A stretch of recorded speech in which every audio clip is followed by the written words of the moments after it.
वन्दे देवमुमापतिं सुरगुरुं वन्दे जगत्कारणं वन्दे पन्नगभूषणं मृगधरं वन्दे पशूनां पतिं वन्दे सूर्यशशाङ्कवह्निनयनं वन्दे मुकुन्दप्रियं वन्दे भक्तजनाश्रयं च वरदं वन्दे शिवं शङ्करं वन्दे भक्तजनाश्रयं च वरदं वन्दे शिवं शङ्करम्.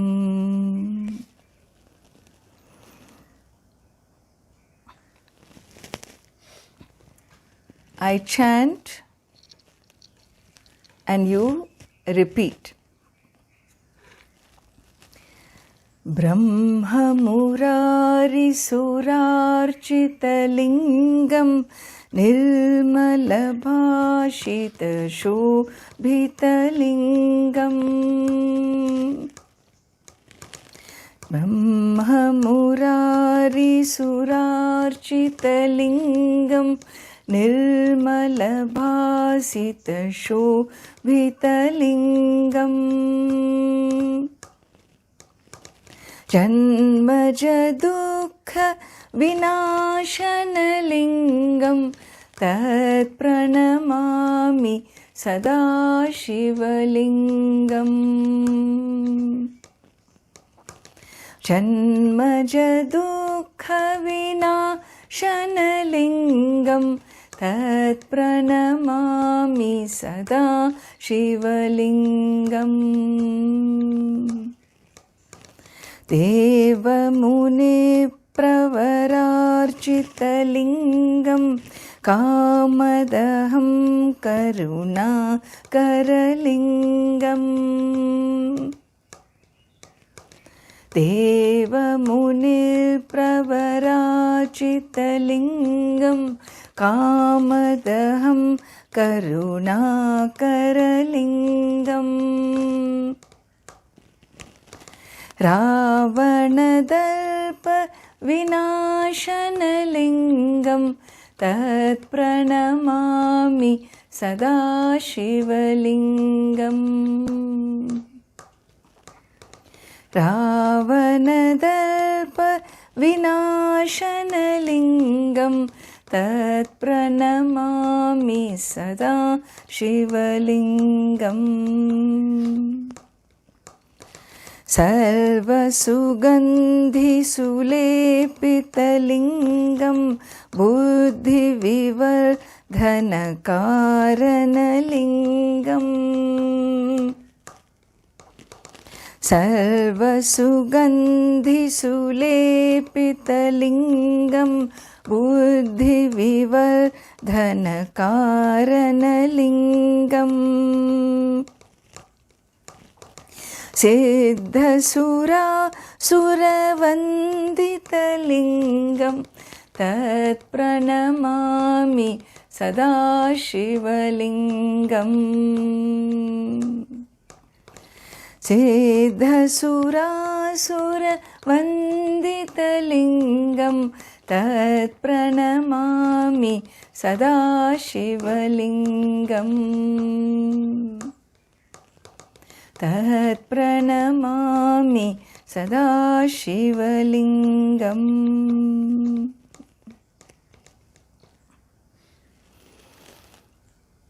Continuing in the third shloka, the third verse, you are that cosmic form represented by the lingam. And how does this lingam feel to you? How do you connect to this lingam? This lingam reveals its presence by its fragrances. And so, if you have visualized the lingam as the cosmic form, the skies as the dome, and the earth as the base, or if you have really created an altar where the lingam is your form, that form would be anointed with fragrances like the sandal paste and so on. If for you the universe is the lingam, then of course all the fragrances, how many fragrances are there in this creation. And what are those fragrances? They only embellish. They embellish the universal form of the divine. And therefore, sarva sugandhi sulepita lingam. This lingam is that which is smeared with all these fragrances. And so the different fragrant paste, like the sandal paste, we say. Here in this culture, the sandal is considered to be the most benign, subtle, divine fragrance. And so the sandal paste or the fragrance of the musk fragrance.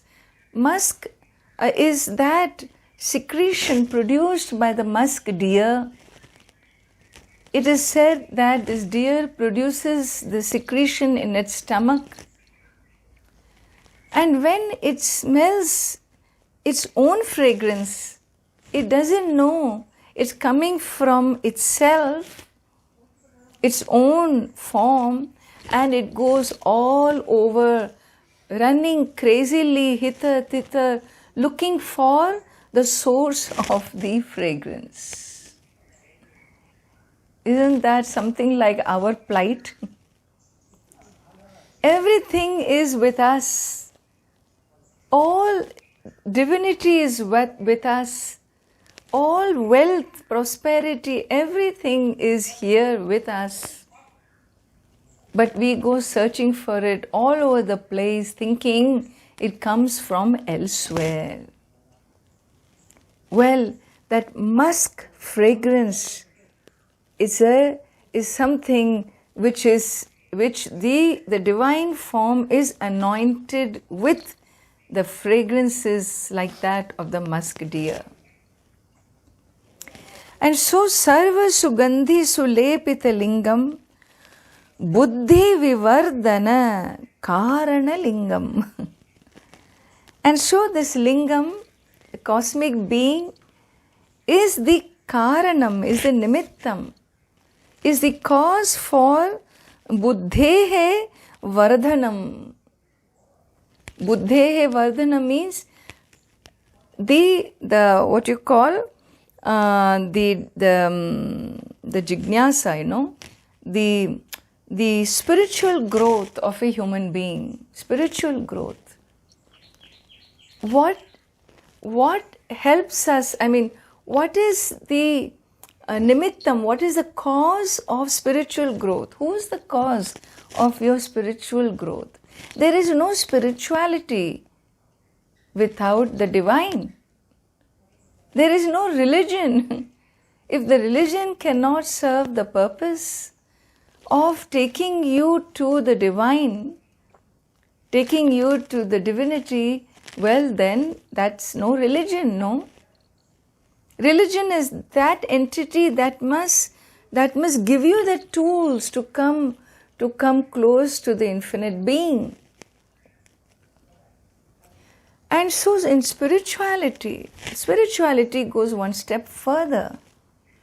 How? Because that same divine being becomes the cause of my emotional, spiritual growth. How? How does the infinite being become a cause of my spiritual growth? That's why a spiritual person, a seeker, is different from a religious person. Both are connected to the divine, A religious person is also connected to the divine. A spiritual person is also connected to the divine. But there is a a distinct difference between the two. A spiritual person is a person who is committed to buddhi vivardhanam, is committed to inner growth, maturity, bringing my life into harmony to the universal dharma, alignment, ahimsa, non-violence to life.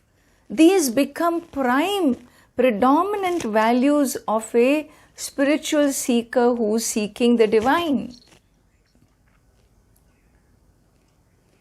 Is a religious person is religious. He is a simple he practices his religion with faith. He need not be committed to growth. He may be using the divine being for all his self-centered activities. He may be signing contracts with the divine being, asking his help in all that I want to do, all my atrocities, or all my, success-driven undertakings. I want to make God my partner in that. The intentions of a religious person in his relationship to the divine need not be making divinity as my destination. A religious person uses the divine. Like you use different tools to achieve your end, we use the divine. We seek his help to achieve the ends we want. But what if the end to be achieved itself is oneness with the divine? If this is the end you want to achieve, no other end in life is more important than this end, then understand that person committed to an end like this is a spiritual person. He is one notch above the religious person. He is one notch above because in making a commitment to owning up the infinite, he will need to grow. He will need to imbibe values where he reveres life, where he protects life, where he does not hurt another life form on the planet. And that maturity is called buddhi vivardhana, karana lingam. So, this beautiful word indicating the Lord as the cause for my spiritual growth. Why? Because when I accept the Lord as infinite, all power, all omniscience means all knowledge, omniscience, all pervasive, infallible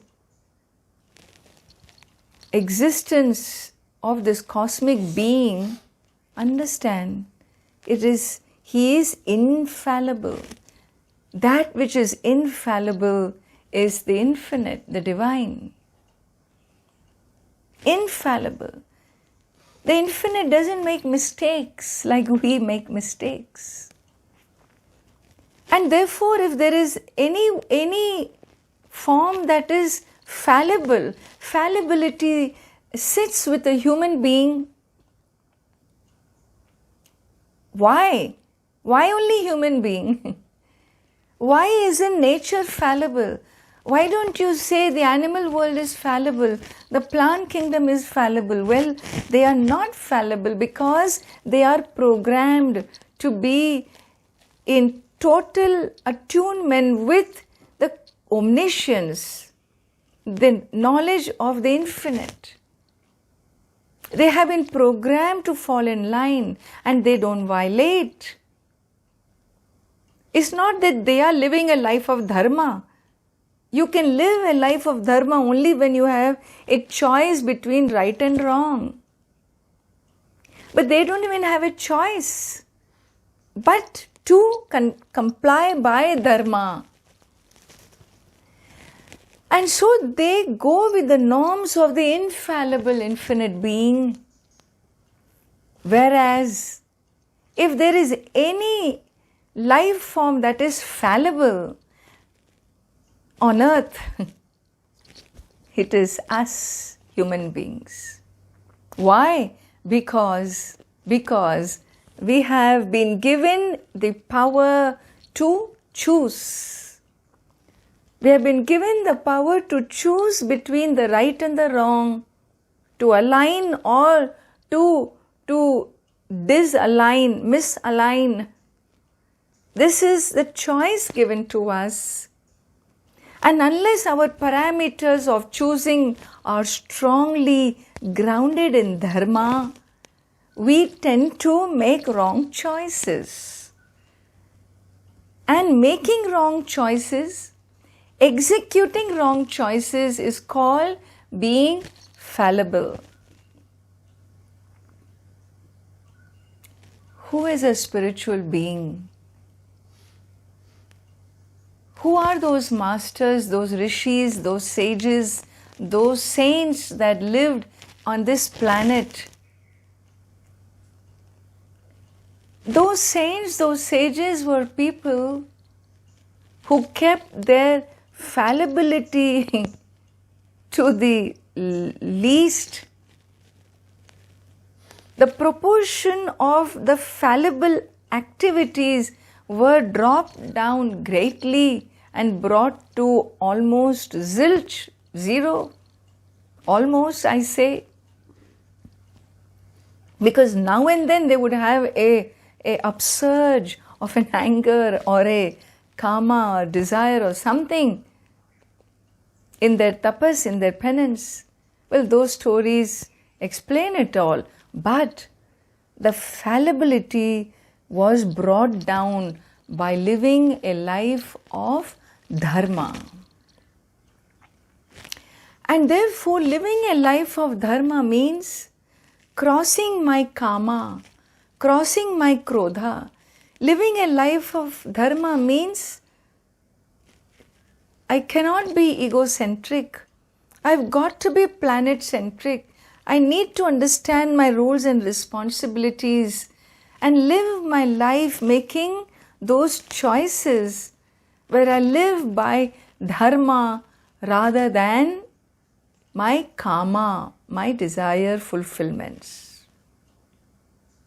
And so here, buddhi vivardhana karana lingam. I love this word because it connects to, it shows you how seeking the divine, a spiritual seeker grows so much in his life emotionally.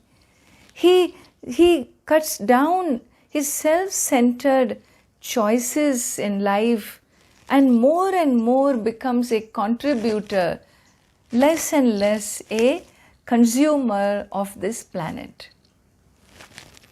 And then he says, Siddha Sura Sura Vandita Lingam.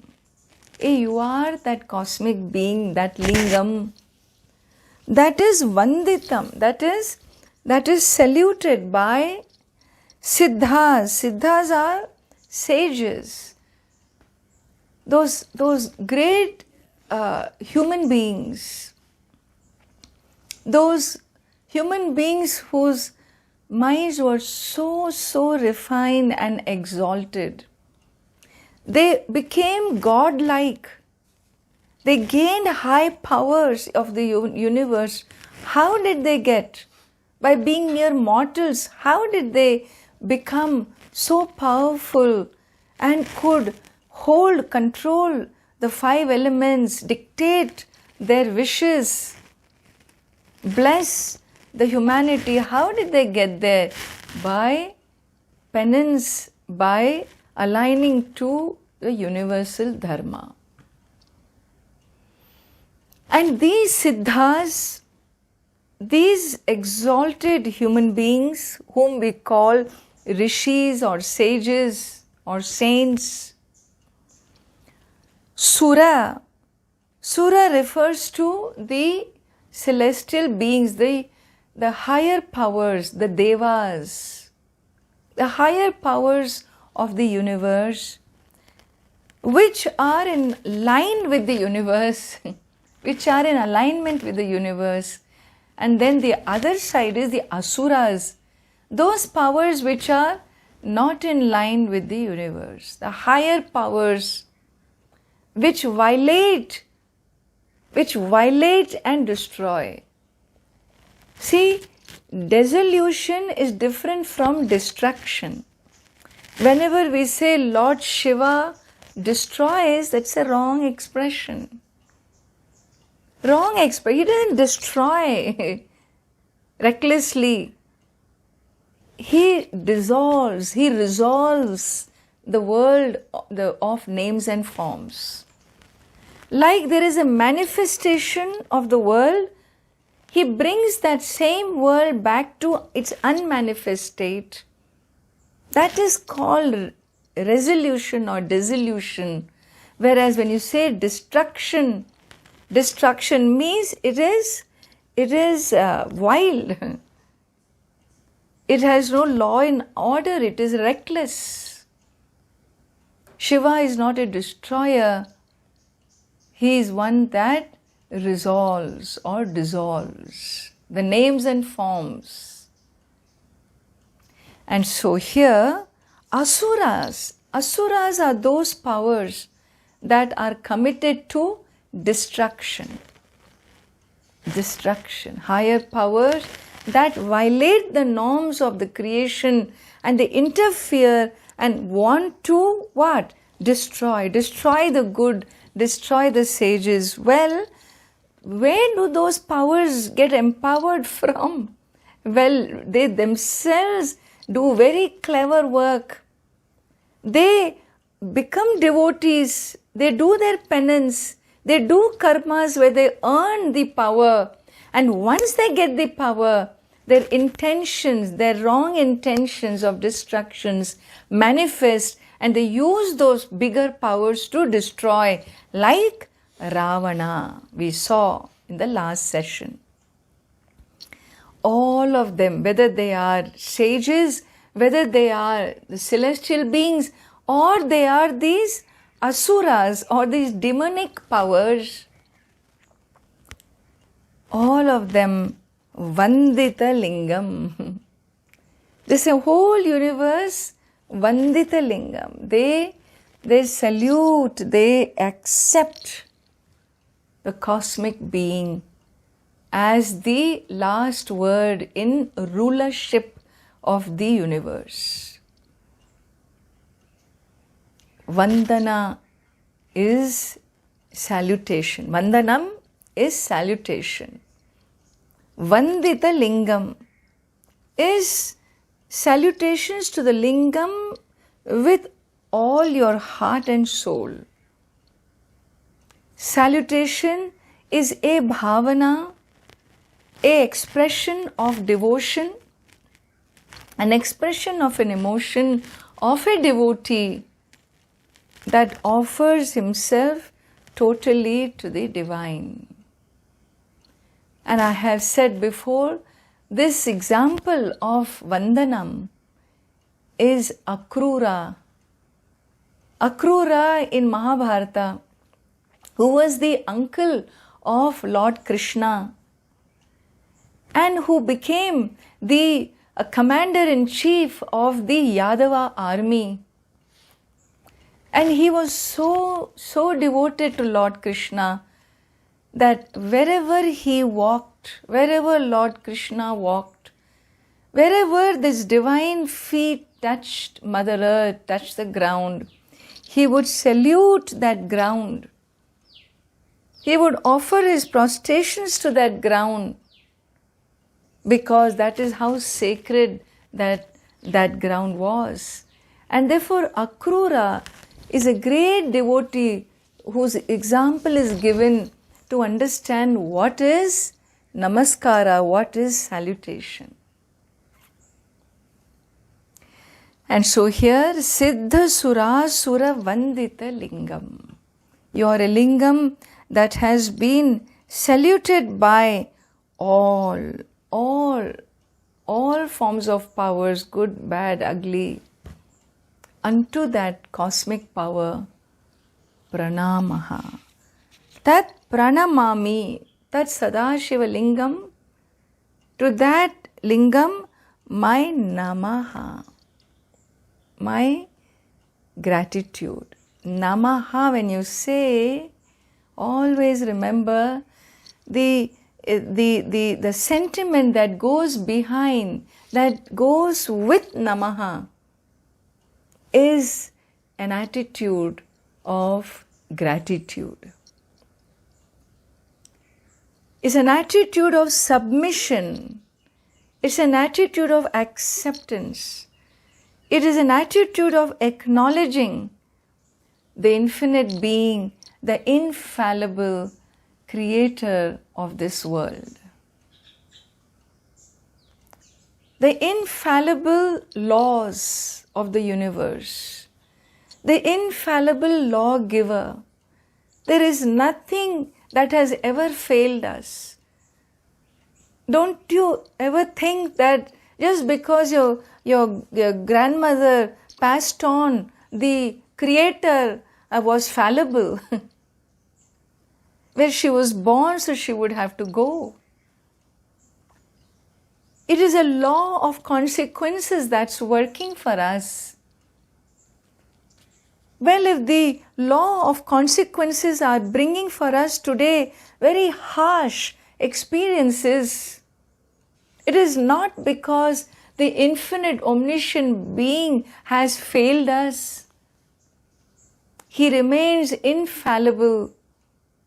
It is only the law of karma, which is a law of consequences, that we are experiencing. What I have put out there, if I have put out into this world a harsh behavior, what would return to me from the world would be harsh behavior. It is only a law of consequences. Whether as an individual or as a collective consciousness of the human civilization. And therefore, O Divine Being, you have not failed us. It is not that your nature needs to remain in our hands. We are here in your hands. This is the turn around. This is the 180-degree turn of submission, of humility. And that attitude is beautifully shown by this word, tat pranamami, pranamami, namami. Namaha, salutation. Namami, I salute. Pranamami, I salute fully. I submit to you as the final power that is infallible in this world. Protect me, protect me. Why are you saluting now? I have a selfish reason. I cannot save myself. You can save me. You can take care. Please do. I have come to you in submission. Tat pranamami Sadashiva lingam. And so we continue in the next class. Very beautiful descriptions of the infinite being. And before we close this session, let us chant the third verse together. Sarva sugandhi sulepita lingam buddhi vivardhana karana lingam. Sarva sugandhi sulepita lingam buddhi vivardhana karana lingam. Siddha sura sura vandita lingam tat pranamami Sadashiva lingam. Siddha sura sura vandita lingam tat pranamami sada shivalingam. Tat pranamami sada shivalingam. Tat pranamami sada shivalingam.